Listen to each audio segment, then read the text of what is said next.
यदि हम किसी की स्तुति और निंदा परक वाणी बोलेंगे तो द्वैत भाव दृढ़ होता है।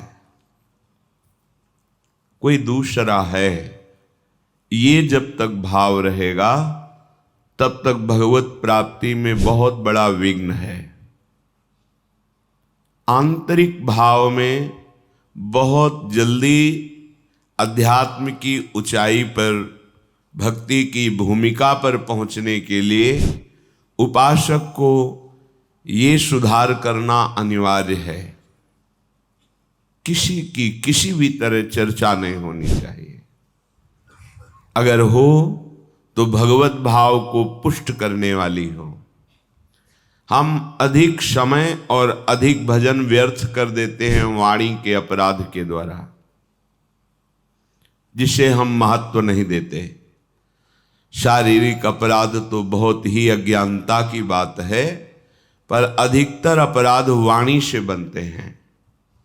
उपासक को हर समय ये सावधानी रखनी है, बोलना है तो भगवद वार्ता अपने प्रियालाल के विषय में या किसी महाभागवत के सिद्धांत, पावन उपदेश, पावन चरित्रों में, नहीं तो वाणी को मौन रखना है।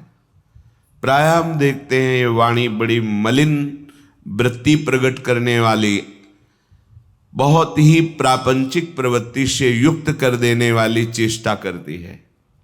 कुछ लेना देना नहीं, बैठे तो कोई न कोई व्यक्ति हमारे सामने होगा, आंतरिक दृष्टि में कहीं उसके गुण वर्णन कर रहे हैं, कहीं उसके दोष वर्णन कर रहे हैं। आप देखिएगा हृदय में, ये हमारी साधना को बहुत ही मंद और हृदय को मलिन कर देती है वाणी।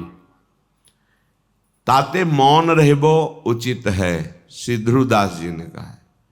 मौन से बहुत बचाव हो जाता है। संकल्पित मौन मत रहिए, विचार मौन सबको रहना चाहिए। अनावश्यक भाषण बोलना अपराध ही मानो। देखना, जब आपकी वाणी खुले अर्थात वाणी की दशा में हो, तब आप अपनी वाणी को सावधानी पूर्वक निरीक्षण कीजिए, किसकी चर्चा कर रही है। यदि आप सावधान नहीं है तो किसी व्यक्ति की, किसी वस्तु की, किसी स्थान की या तो अनुकूलता जनित गुण चर्चा कर रही होगी या प्रतिकूलता जनित दोष चर्चा कर रही होगी, और इसी से हमारा जो साधन पथ है वो बहुत शिथिल मंद गति हो जाता है, हम जान नहीं पाते। और श्रीधाम वृंदावन में तो एक बहुत बड़ी सूक्ष्म बात है। हमें परिक्रमा करते हुए एक संत भगवान मिले थे, तो उन्होंने ऐसे स्वाभाविक कृपा करते हैं। उन्होंने कहा कि बाबा एक बात ध्यान रखना, अगर यहाँ लाभ प्राप्त करना है तो किसी के विषय में दोष दर्शन मत करना और किसी के दोषों का वर्णन मत करना। नहीं तो जिन दोषों का आप वर्णन करेंगे वही दोष आप में बहुतायत रूप से हृदय में हो जाएंगे। परिक्रमा में खड़े होकर उन्होंने कहा था। उस बात का अनुभव भी हुआ है। अगर हमने किसी के दोषों का वर्णन किया है तो बहुत हृदय जला है और ऐसा अनुभव हुआ है कि वो दोष हम में है। इसलिए परमार्थ के उपासक को माया दोष दर्शन कराएगी, इसका काम है। जैसे भक्ति निर्दोष दृष्टि लाती है तो माया दोष दृष्टि लाती है। जहां आपको किसी पर दोष दिखाई दे तत्काल अंतर में लौटिए।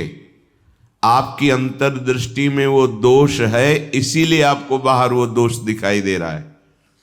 यदि अंतर्दृष्टि में आप निर्दोष भगवत भाव में स्थित हैं तो आपको सारा संसार अपना प्रभु दिखाई देगा, पक्की बात। तो जब हमारे में ही दोष है तो फिर हम वर्णन क्या करें किसी के दोषों का। अपने हृदय को हमें पावन करके प्रियालाल के प्रेम रस से भरना है। किसी पर यदि किसी को दोष दिखाई देता है तो वो दोष अपने में होता है, इसलिए बाहर दोष दिखाई देता है।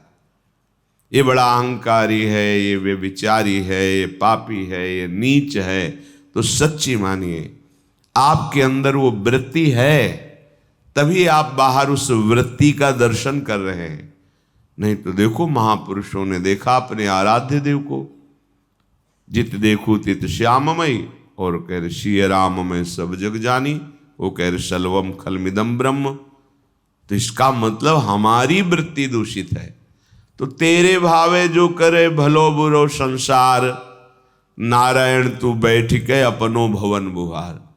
हमें अपना हृदय पावन करना है, जिससे हमारे प्रिया प्रीतम हमारे हृदय में आकर विराजमान हो जाएं। ये गौर श्याम जोरी हर समय मंद मंद मुस्कुराती हुई लीला परायण हमारे हृदय निकुंज में सदैव लीला करें। हमें यही आराधना का फल प्राप्त करना है। पर हम सावधान नहीं रहते, वाणी को हम एकदम खोले हुए हैं और ये नहीं सोचते कि बड़ा सा बड़ा अपराध इसी से बन जाता है। बहुत विचार पूर्वक वाणी बोलिए और उसमें देखिए कि प्रिया प्रीतम है कि नहीं आपकी वाणी में। गुरुदेव, भगवत प्रेमी महापुरुष, इनकी चर्चा है कि नहीं? नहीं है, मौन हो जाइए।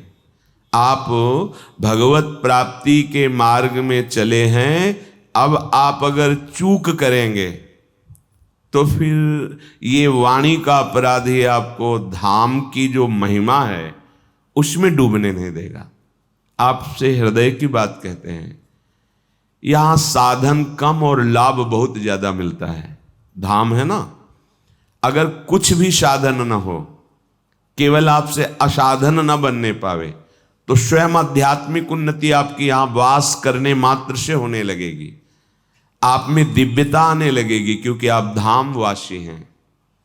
आपके मन की मलिनता, चंचलता, विषय प्रियता, ये सब धाम की कृपा नष्ट करने लगेगी। पर धाम में रहते 20 वर्ष हो जाते हैं और हमारी आध्यात्मिक उन्नति नहीं होती, भगवत प्रेम प्रकाशित नहीं होता। उसका कारण है असाधन। जहां वाणी से असाधन हुआ कि वो क्रिया में परिणित हो जाएगा।